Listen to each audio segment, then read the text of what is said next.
Hello, নমস্কার। আমি একটা নতুন একটা রেসিপি নিয়ে এসেছি। সেটা হচ্ছে, দেখুন আপনার, এটা হচ্ছে কাঁকরোল। হ্যাঁ, অনেকে ঘিয়ে করলাও বলে।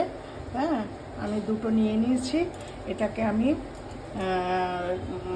আমি এখন গোল গোল করে কেটে নিচ্ছি।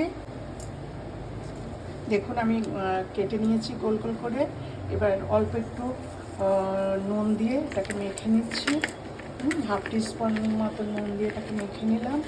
এবার এটাকে তেলটা দেখুন, হ্যাঁ, আগে আমি রিফাইন্ড অয়েল দিয়েছি 2 চামচের মতো। এবার এটাকে ঢেলে দিচ্ছি। এটাকে একটু ফ্রাই করে নেব। হ্যাঁ, এটা দেখুন।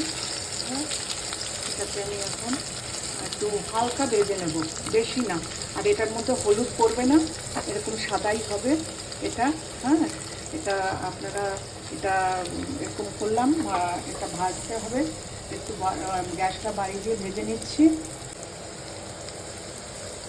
দেখুন, এই যে এরকম ভাজা ভাজা হয়ে গেছে। হ্যাঁ, তো হালকা কালার এসছে। এবার আমি এটাকে তুলে নিচ্ছি। দেখুন, তুলে নিয়েছি।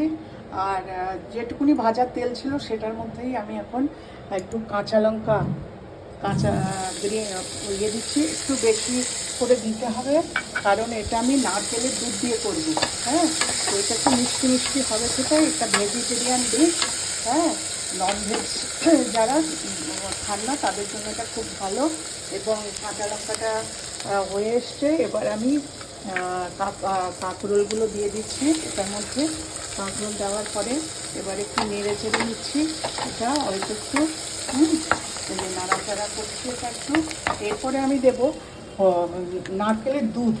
নারকেলের দুধটা কিন্তু আমি বাড়িতে বানিয়েছি। আপনারা, আমি কেনাই কিছু ইউজ করি না।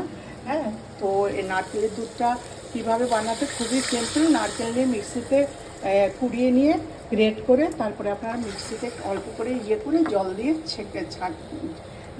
ছেঁকে নেবেন, তাহলেই নারকেলের দুধ হয়ে যায়।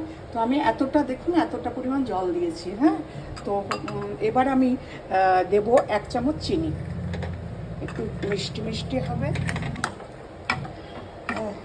এরকম হবে। এবার এটাকে একটু আমি ঢেকে দেব।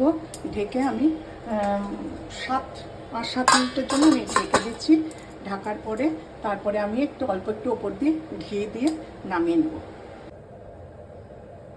দেখুন, হয়ে গেছে। আমি এখন প্লেটিং করে নিয়েছি। এটা হচ্ছে কাঁকরোলের মালাইকারি। খুবই সিম্পল। হ্যাঁ, তো আপনারা ট্রাই করবেন এবং আমাকে জানাবেন কেমন লাগছে। ভালো লাগলে আমাকে লাইক করবেন, কমেন্ট করবেন, সাবস্ক্রাইব করবেন। ভালো থাকবেন।